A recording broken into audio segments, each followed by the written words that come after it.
put an end to this topic once and for all, turn the Hubble round and show us Earth in real time, zooming in onto a place so that we can see what's happening at that place, and we know that there is something up there looking down on us from space. But they will not do it. They can't do it. It can't. It doesn't exist. It literally doesn't exist. It's all fraud. It's all fake. Pretty much everything NASA puts out is fraudulent. Nobody has actually really gone all the way across Antarctica. Yeah. Now there are millionaires out there who could assemble the resources to make an expedition and completely go across and chart Antarctica and make a name for themselves, being the first person to do that. Yeah. But nobody ever does. Now you can actually measure the temperature of the moonlight next to the temperature of the shade of the moonlight, and you'll find the moonlight is colder than the shade, the opposite from the sun. So the moon is throwing out its own light, and that light is the opposite from the sun.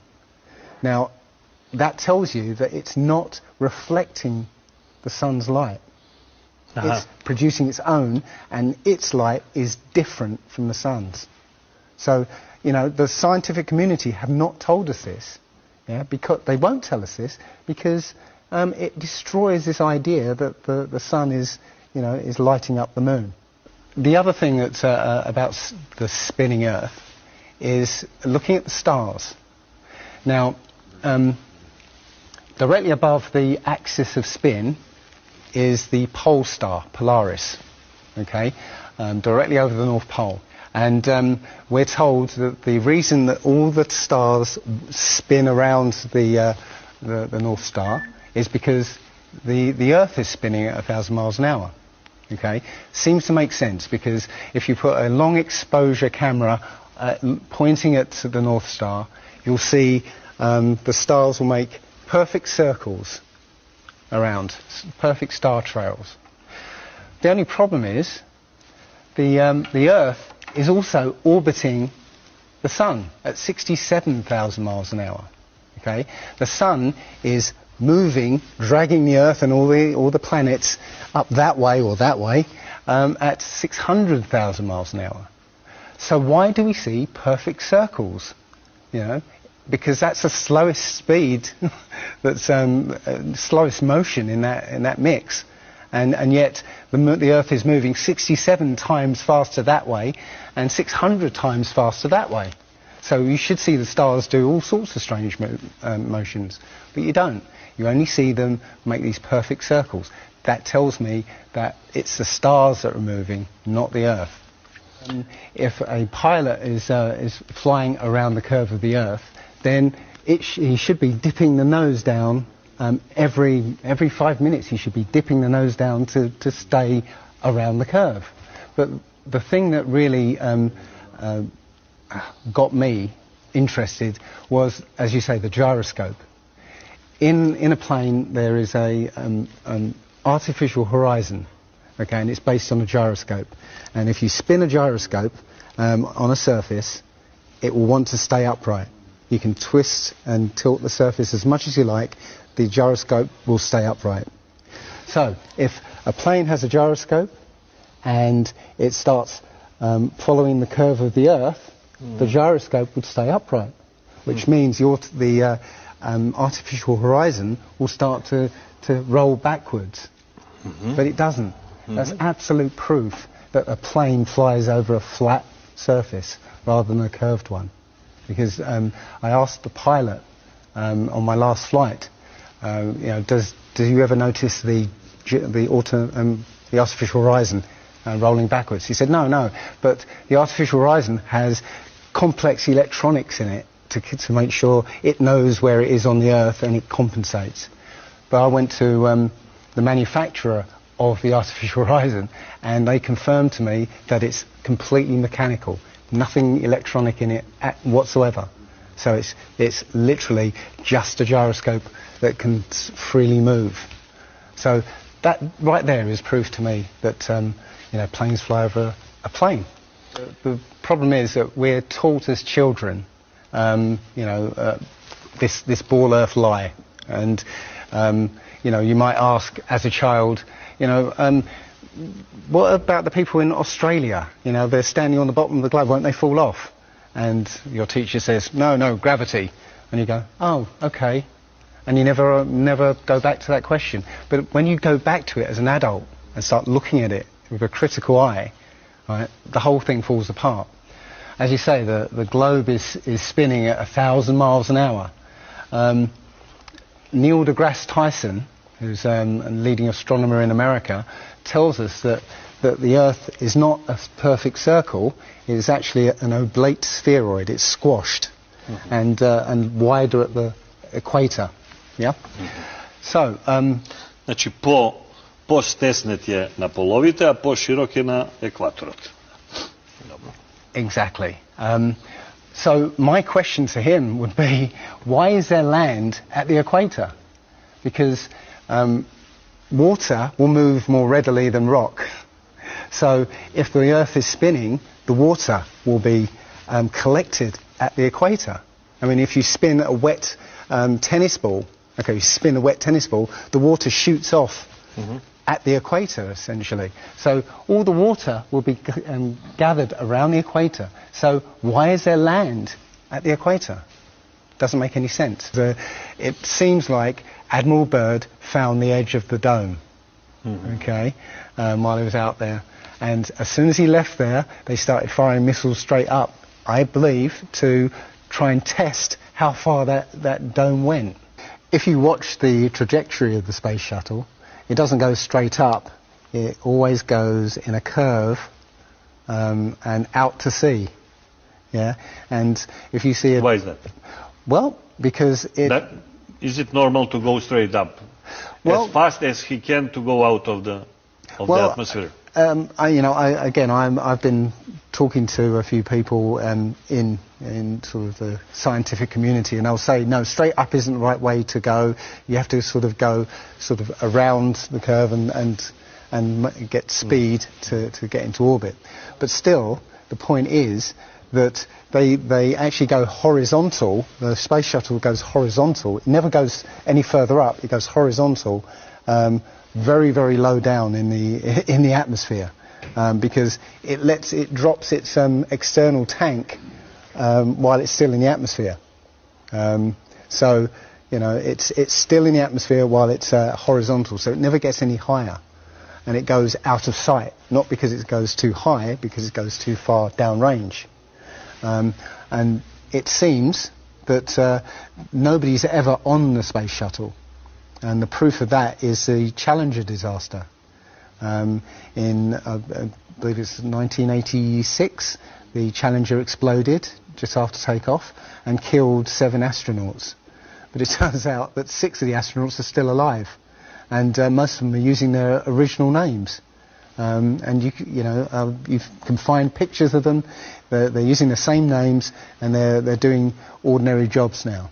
Teachers, lecturers, lawyers, whatever. But they're still alive.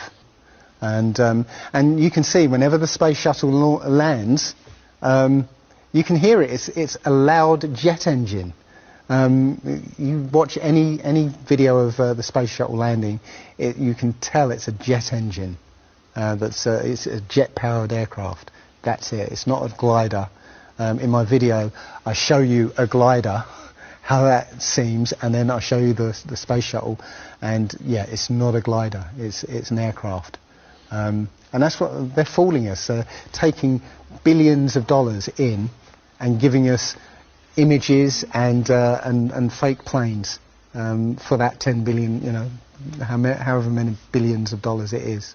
That isn't the first thing that's been hidden over the years. I mean, we're all driving petrol cars because 100 years ago, the Rockefeller family basically cornered the market on oil, and the car industry was going electric.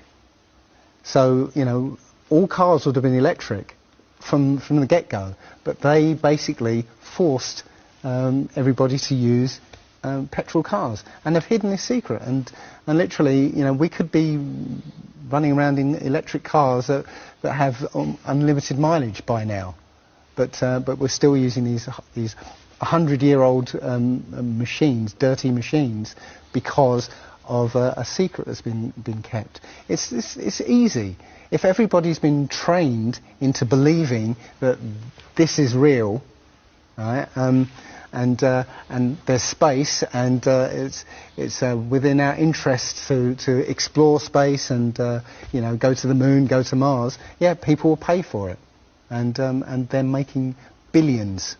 Mm-hmm. And yeah, there's more to it, because I believe there's a big deception coming, and it's to do with aliens, because now since Roswell, 1947.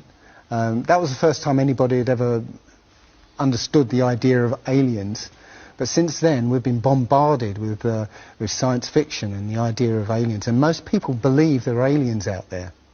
So they've prepared us for an alien invasion or an alien saviour.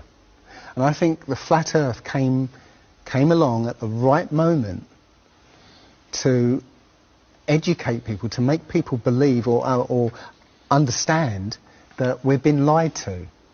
And if you know, as I know in my heart now, that is real and this isn't, I will not be fooled by aliens coming, because there are no aliens. There's no space. Yeah, it's all fantasy by Disney and NASA. Well, the Bible has a very, very clear view of what this place is, and it matches that place more than it matches this. Okay, and what it says is the great deep is under it, just water. It's just deep water, and above the firmament is water. And it says in Genesis that he separated the water below from the water above, and made a space. And then made dry land appear out of the water. So what's under the flat Earth? Well, it's water, and it just goes on. Again, I don't know for sure, because I've not been under there. I don't know what's past the outside of, or the first few hundred miles of Antarctica. But everything I've seen over the last year and a half tells me that is true and this isn't. And I'm starting to believe and trust my intuition about this. It's true, because this world is very different from what most people think it is. There are very powerful people who essentially rule this world right now. And the ordinary person is a slave in this world. And slaves aren't educated. They're taught what they need to, or they need to know. That's it. They're not taught truth. They're taught what they need to know, and so you're taught enough so that you can, do the paperwork and operate the machinery, but you're not meant to know what's really going on, because that's the power they have over us. They know what's going on, how this world works. We don't, so they can control us. In my opinion, the Big Bang theory and the theory of evolution and the ball Earth theory are all interlinked, and they're all there to make us feel as though we're insignificant. We're small, tiny, miniature, unimportant pieces of slime crawling around on a speck of dust in an infinite universe. If that's true, and there's no purpose, there's no meaning to anything, then our owners can do whatever they want with us. Then, this is all accidental, so food can be genetically modified because it's imperfect. We can be modified because we're imperfect. If we realise that this is the universe, and complete universe. Yes, this system is everything. Is everything. Everything that NASA has put out is CGI, is fake. Okay, people say, I think you mentioned it. If you look out into the universe, you see that the moon is round, spherical, and the planets are spherical, and so why are we flat? Well, how do you know that the planets and the stars are spherical? You know, all you get is, if you look for a telescope, you see a flat disk. If you think you see a spherical shape there, well, it needs two eyes to resolve 3D. If you're looking for a telescope, you can't see anything in 3D. It's going to be flat anyway. So all you see is a flat blob of light. It's only NASA that's given you these beautiful pictures of so-called planets and stars. Yeah.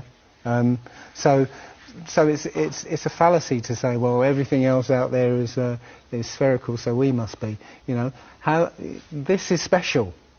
You know, so why? It's like saying a basketball is round, so why isn't the court round? You know, it's a fallacy. So this idea of a ball Earth, theory of evolution, the Big Bang, is all about making us feel nothing, so that we can be used. If everybody realised how special we all are, how unique every single life is, then this whole world would change overnight. We wouldn't allow ourselves to be used by this cabal. We wouldn't allow this planet to be destroyed.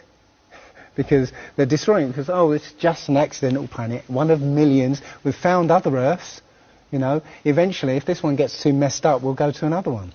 No. This is it. So if we all realise that, then we wouldn't allow all these things that are going on. It's all about control. There are a small group of people who want to control the world.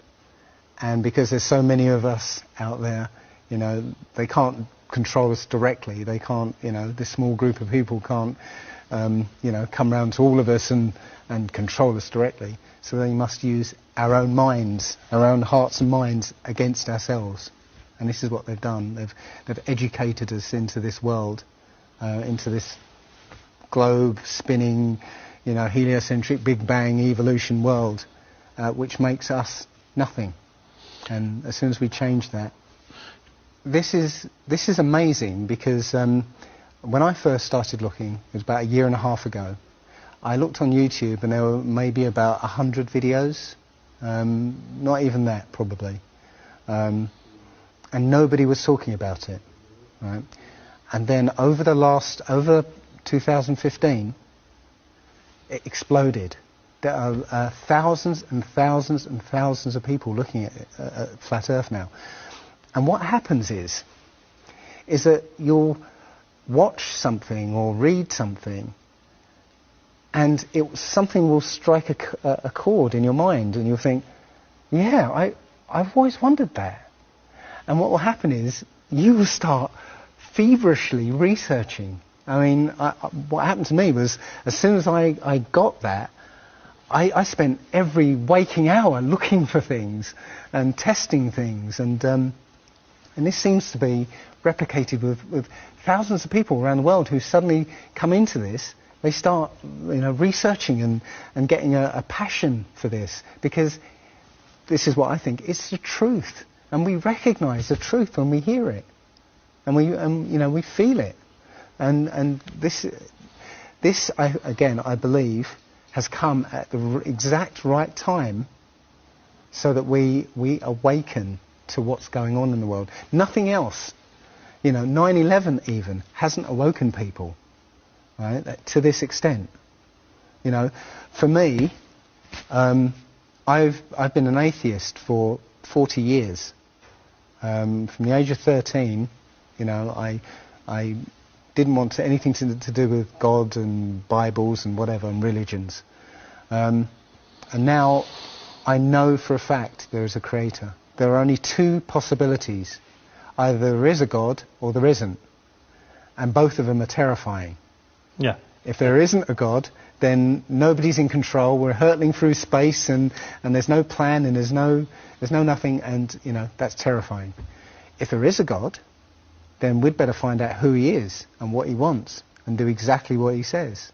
And it turns out that he gave us very specific instructions on how to live.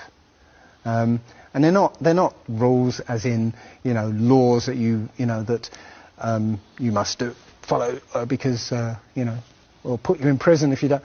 No, these are rules to live by, to make a harmonious world. Don't harm anyone, don't kill anybody, don't steal from people, don't covet people's items, Don't lie. Don't lie. I mean, these things are written in our hearts anyway, yeah? But we're in a society that that legalizes all of the 10 Commandments. The policemen and soldiers can kill.